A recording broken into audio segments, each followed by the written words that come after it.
Araw-araw na pagbasa ng Biblia, araw 30. Lumang Tipan. Job Kapitulo 15, Job Kapitulo 16, Job Kapitulo 17, Job Kapitulo 18. Pagkatapos sumagot si Eliphaz ang Temanita at sinabi, nararapat bang sumagot ang isang matalinong tao nang walang kabuluhang kaalaman at pupunuin ba ng kanyang sarili ng hanging silangan? Nararapat ba siyang magdahilan ng walang pakinabang na pakikipag-usap o mga pananalita na maaaring hindi makakagawa sa kanya ng mabuti? Tunay nga, inalis mo ang paggalang para sa Diyos, pinigilan mo ang debosyon para sa Kanya, dahil ang iyong kasalanan ang nagtuturo sa iyong bibig, pinili mong magkaroon ka ng dila ng isang taong mapanlinlang.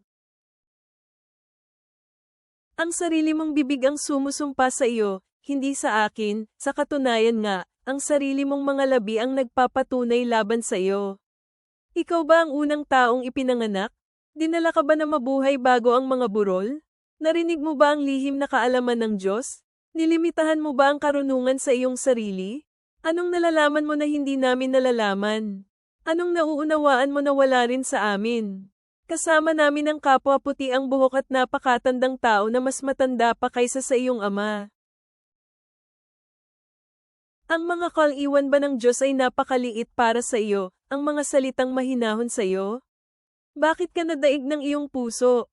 Bakit ang iyong mga mata ay nanglilisik, sa gayon ibaling mo ang iyong espiritu laban sa Diyos at maglabas ka ng ganoong mga salita mula sa iyong bibig? Ano ang tao na siya ay dapat maging malinis? Ano siya na ipinanganak ng isang babae na dapat maging matuwid? Tingnan mo, hindi nagtitiwala ang Diyos kahit sa kanyang mga hinirang, sa katunayan nga, ang kalangitan ay hindi malinis sa kanyang paningin. Gaano kaunti ang isang malinis na karumal-dumal at makasalanan, isang tao na umiinom ng kasalanan tulad ng tubig. Ipapakita ko sa iyo, pakinggan mo ako, ipapahayag ko sa iyo ang mga bagay na aking nakita, ang mga bagay na ipinasa ng mga taong matatalino mula sa kanilang mga ama, ang mga bagay na hindi itinago ng kanilang mga ninuno. Ang mga ito ay kanilang mga ninuno, sa nag-iisang binigyan ng lupain, at sa kanilang kalagitnaan ay walang dayuhan ang dumaan. Ang masasamang tao na namimilipit sa sakit sa lahat ng araw niya, ang bilang ng mga taon na inilaan para sa taong mapang-api para magdusa. Isang kalilakilabot na tunog ay nasa kanyang mga tainga, habang siya ay nasa kasaganaan, ang tagapagwasak ay darating sa kanila. Hindi niya naiisip na babalik siya sa kadiliman, nakaabang ang espada para sa kanya. Gumagala siya sa iba-ibang mga lugar dahil sa tinapay, na sinasabing, nasaan na ito? Nalalaman niya ang araw ng kadiliman ay malapit na. Ang pagdadalamhati at pagkahapis ay ginagawa siyang takot, nagwagi sila laban sa kanya, tulad ng isang hari na handa sa labanan. Dahil inabot niya ng kanyang kamay laban sa Diyos at kumikilos ng may pagmamalaki laban sa makapangyarihan.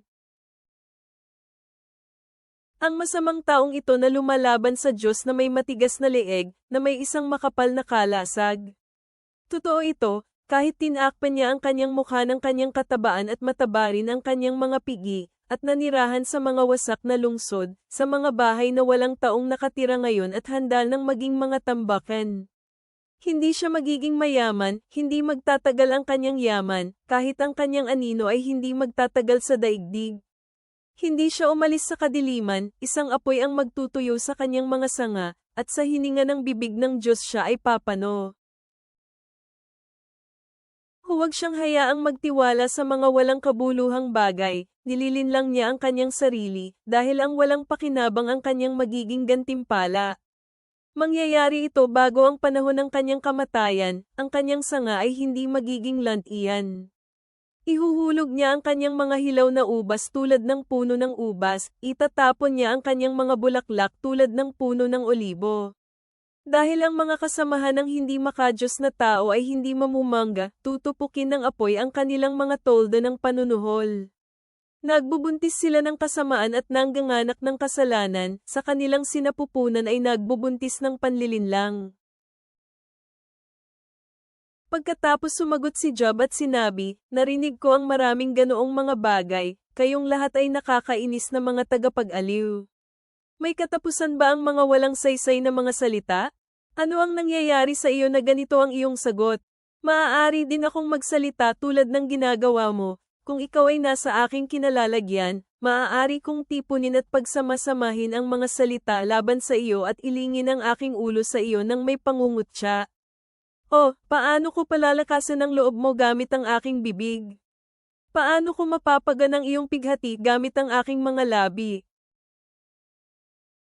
Kung magsasalita ako, ang aking pighati ay hindi mababawasan. Kung hindi ako magsasalita, paano ako matutulungan? Pero ngayon, O Diyos, pinahirapan mo ako, pinabayaan mo ang buong pamilya ko.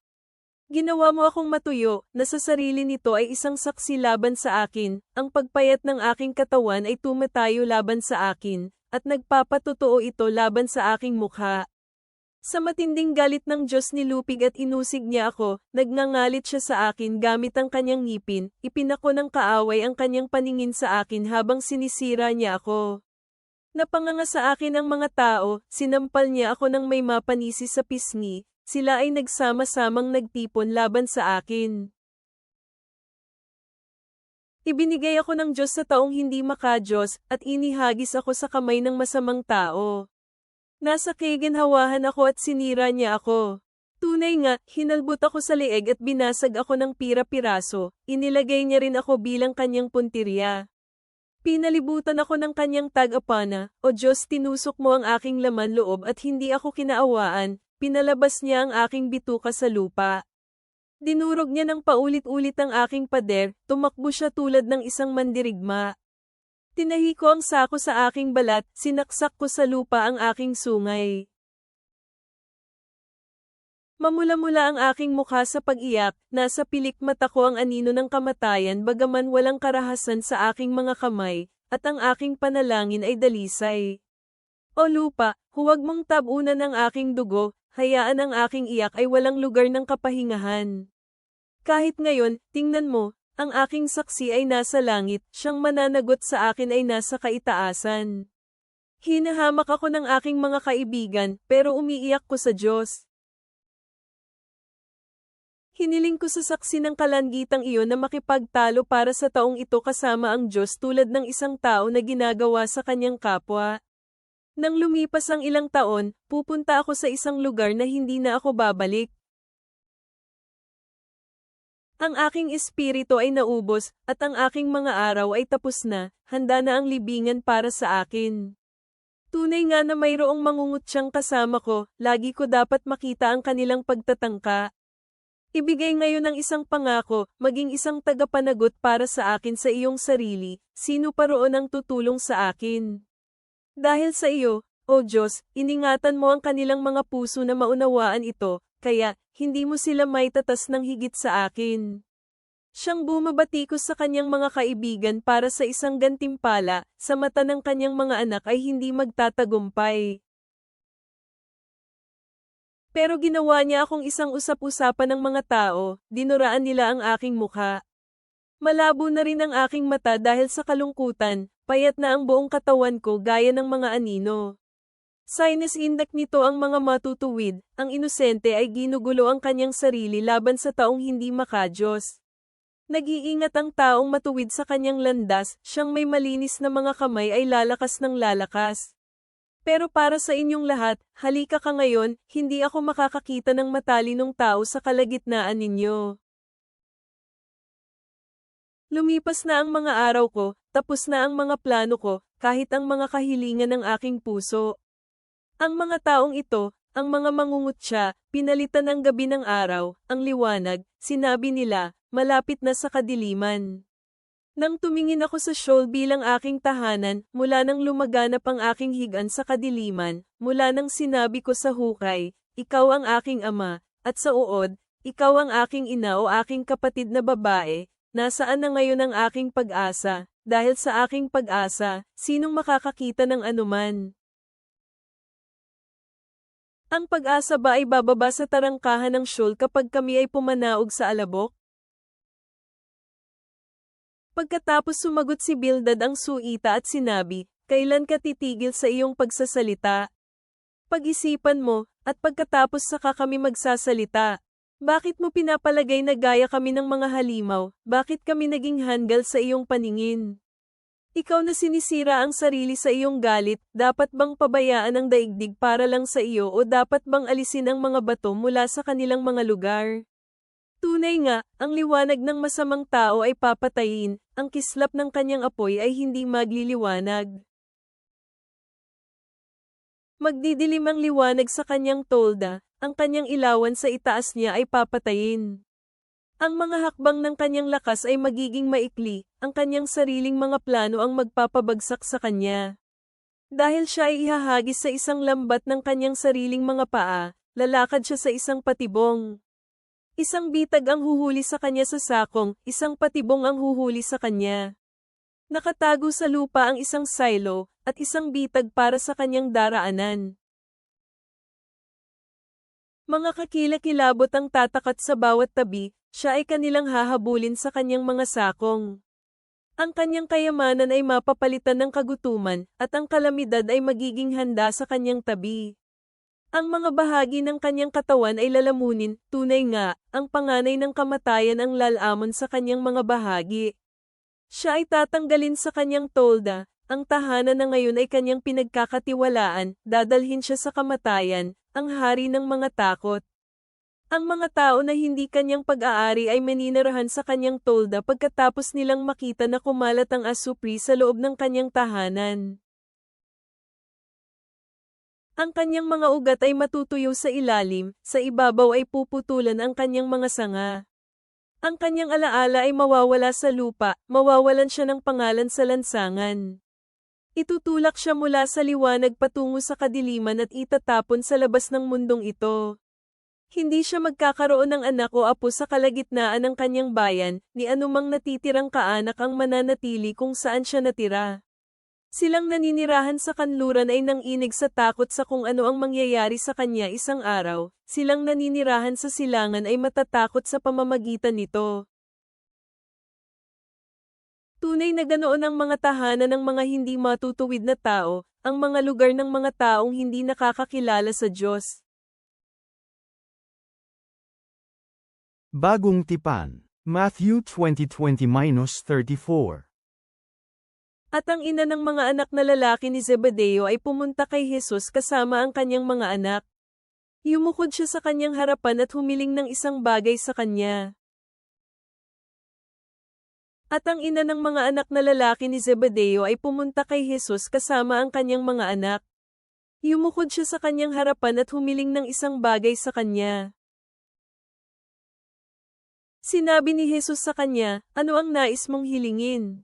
Sinabi niya sa kanya, "Ipag-utos mo na ang aking 2 anak ay makakaupo sa iyong kaharian, ang isa sa iyong dakong kanang kamay at ang isa naman ay sa iyong dakong kaliwang kamay." Subalit sinagot siya ni Jesus at nagsabi, "Hindi ninyo alam kung ano ang iyong hinihiling.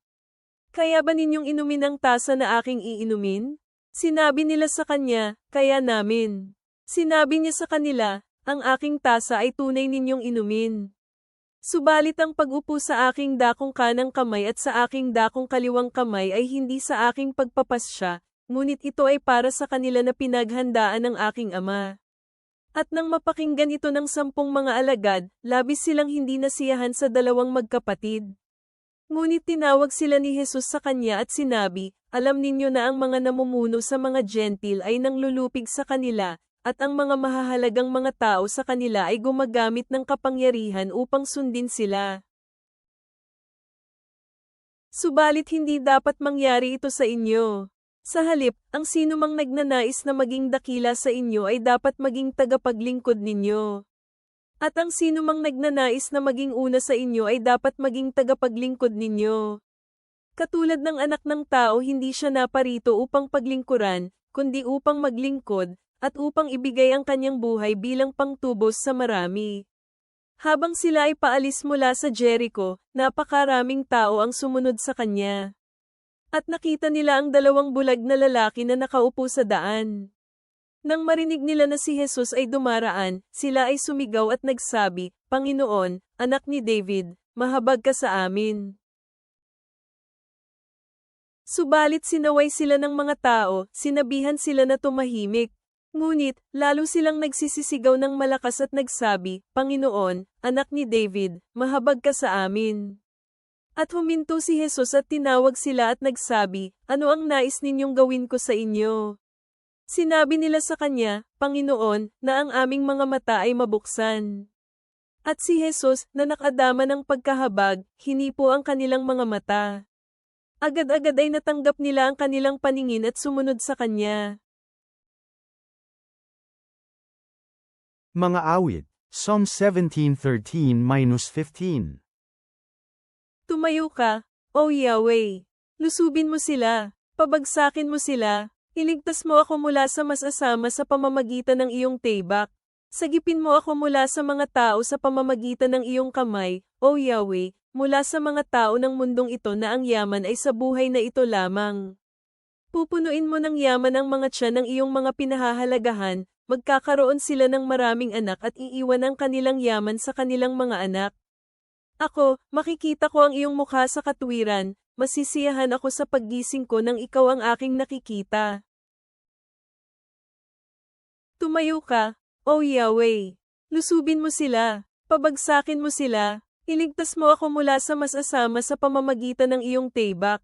Sagipin mo ako mula sa mga tao sa pamamagitan ng iyong kamay, O Yahweh, mula sa mga tao ng mundong ito na ang yaman ay sa buhay na ito lamang. Pupunuin mo ng yaman ang mga tiyan ng iyong mga pinahahalagahan, magkakaroon sila ng maraming anak at iiwan ang kanilang yaman sa kanilang mga anak. Ako, makikita ko ang iyong mukha sa katwiran, masisiyahan ako sa paggising ko nang ikaw ang aking nakikita. Banal na Ama, kami ay nakatayo sa pagkamangha sa iyong disenyo para sa tabernakulo at sa mga masalimuot na detalye na nagpapakita ng iyong katangian. Habang kami ay nagpapahayag ng muling pagkabuhay at tagumpay ni Jesus laban sa kasalanan at kamatayan, punuin mo kami ng kagalakan na hindi masabi at puno ng kaluwalhatian. Tulungan mo kaming maging mga saksi ng iyong kapangyarihang negal iligtas, na pumupunta sa buong mundo upang gumawa ng mga alagad. Nawa kami ay mabuhay sa kapangyarihan ng nabuhay na mag-uli na Kristo, na bago ng iyong espiritu at inatasan para sa iyong misyon. Lahat ng kaluwalhatian at papuri kay Jesu Kristo, ngayon at magpakailanman. Amen.